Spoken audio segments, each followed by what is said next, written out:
Newsroom. When the boss of Google comes to the French presidential palace, some ask who's summoning whom. True, the meeting was long planned, but Eric Schmidt's visit to Paris coincides with a row over plans to tax Google for linking to French newspaper articles. The search engine giants responded by threatening to shut the French media out of its Google News service. That's what it did in Belgium, forcing the media there to cave in quickly.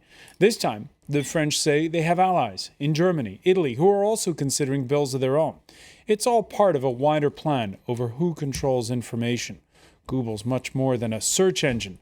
It's got giant data centers to store memories. 2/3 of the world's smartphones run on its Android operating system. Google Books and the video sharing site YouTube mean it's even become the world's leading content provider. Regulators on both sides of the Atlantic say they're sometimes daunted by it all, and they may look into it. Today in the France 24 debate, is Google too powerful? And with us to talk about it from New York, let's welcome back Jeff Jarvis, author of What Would Google Do? Thank you for being with us. Also with us here in the studio, Philippe Moreau-Chevrolet, columnist with an old media, the Nouvel Observateur, and a new media, Le Plus, the Nouvel Observateur's interactive website. Absolutely. Also with us, Olivier Philippe, editor-in-chief of online news site, how do I say it, JOL?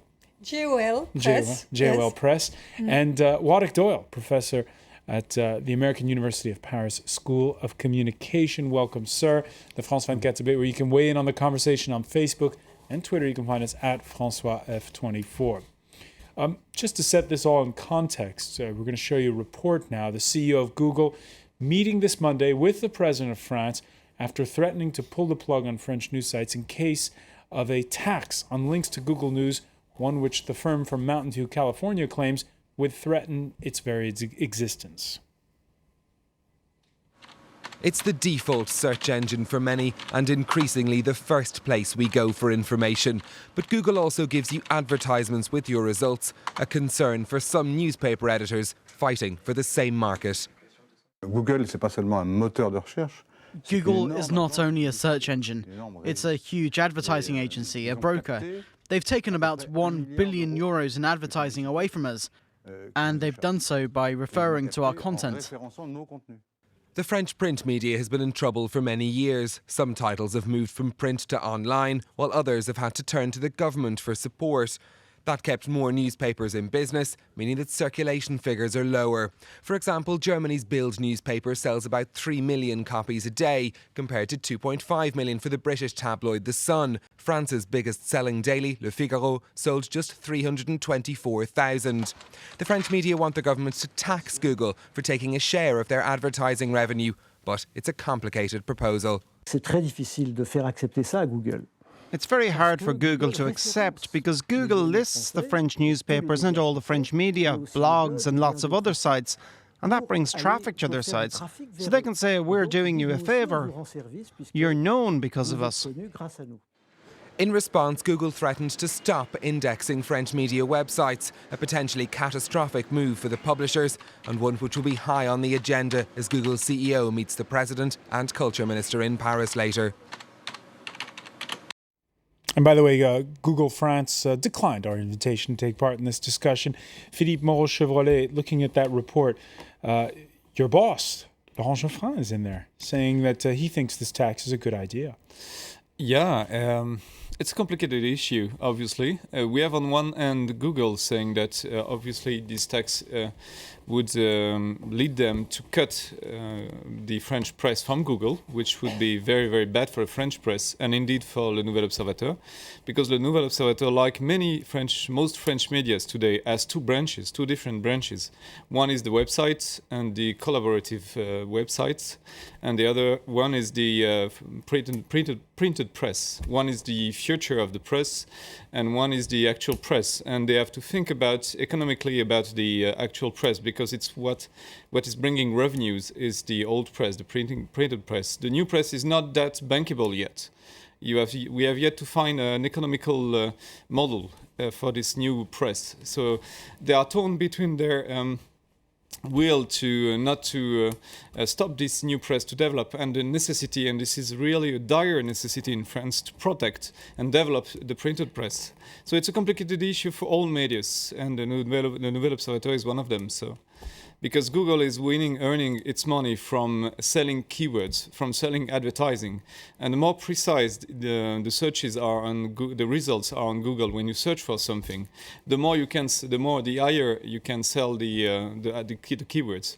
I think the most important, the most expensive keywords on the French internet is about insurance, private insurance, and it costs like 30 euros a click. If somebody clicks on this on the Google platform, it generates 30 euros of revenue for Google. So it's a huge issue. A lot of money. All right, so torn allegiances there for Philippe Moreau-Chevrolet. Olivier Philippe, is this tax a good idea? No, I wrote about that, and at Jol Press, we really wanted to say that this is not a good idea. The French missed the real battle that they should have with Google, because we don't say that there is nothing to do with Google.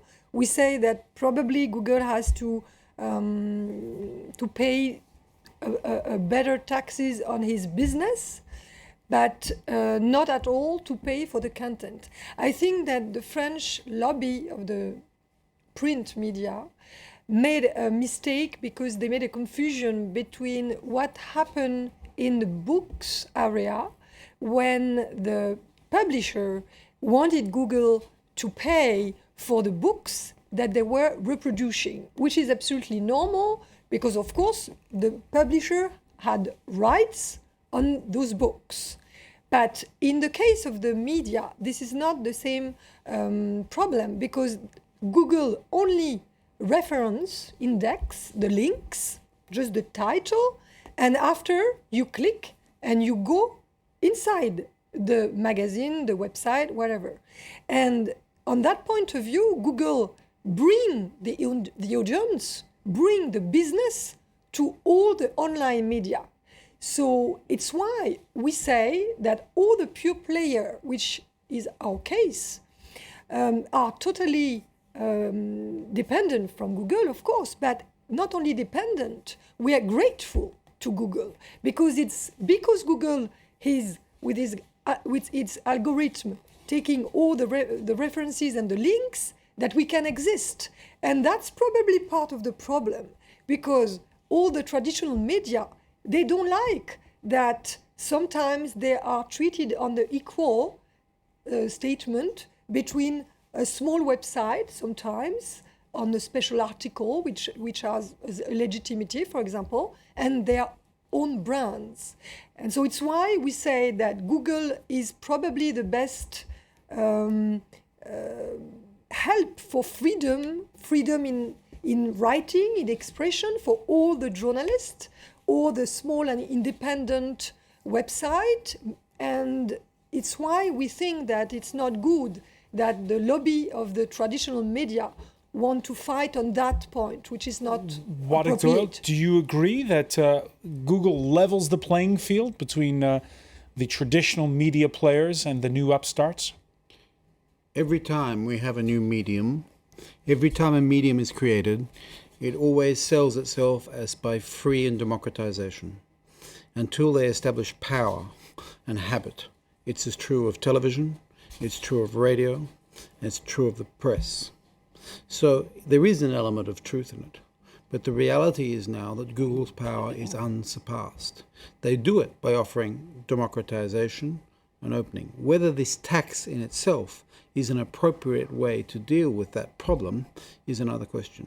But the difference between this case and other historical instances, if we think of how free radio developed in France in the 80s and ended up in a series of oligopolies, let's say it that way, we can think of that. The difference in that case, we're dealing with a national sphere. In this case, we're dealing with an international sphere. An international sphere, and the culture minister, conscious of that, Aurélie Filippetti, pointing out that the French aren't alone, both the Germans and Italians working on similar legislation. This Europe-wide movement, she says, means we're not helpless in the face of Google. One shouldn't think that all battles are lost in the face of these giants of the digital industry. Jeff Jarvis, when you hear the French communications minister say that, what's your reaction? I wonder whether is trying to become a nation of Luddites in this matter.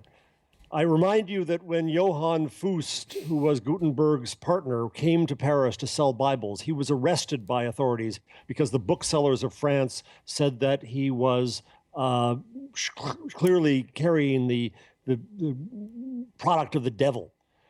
You couldn't have this many Bibles done that way. So now we have a law being proposed that threatens the link, to tax the link. Google is sending billions of people to media every year, and it's up to media to then do something about that in the form of serving those people well and managing to get a relationship with them and get money out of them. There's no reason to say that the old industry has to be protected by society when a new technology comes along, but we're seeing old media and government institutions threatened by the internet joining together with this kind of Luddite efforts in Germany with the Leistungsschutzrecht there, in France and in Brazil. And it is dangerous and absurd. It would be laughable if it were not so potentially dangerous. Why potentially dangerous?